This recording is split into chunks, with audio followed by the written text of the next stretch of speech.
ap ngan wa ya ka nap kumbor.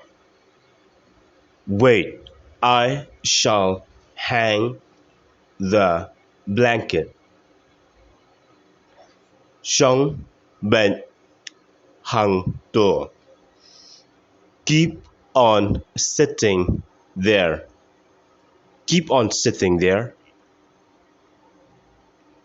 What ki kindiat ru.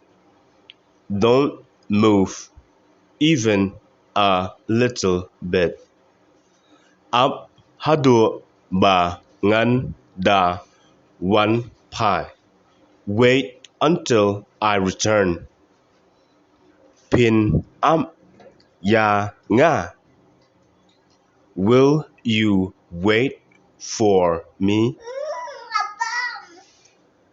Ngắn dài bệnh ya pi.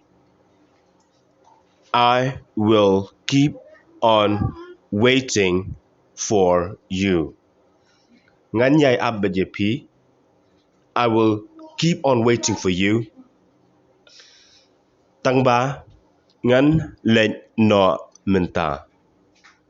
But I shall go now. Ngắn hàm lệnh tre. I need to go to work. Ngắm đần hà giềng. I am not at home. Ngã đằng giếng hà bar. I am standing outside.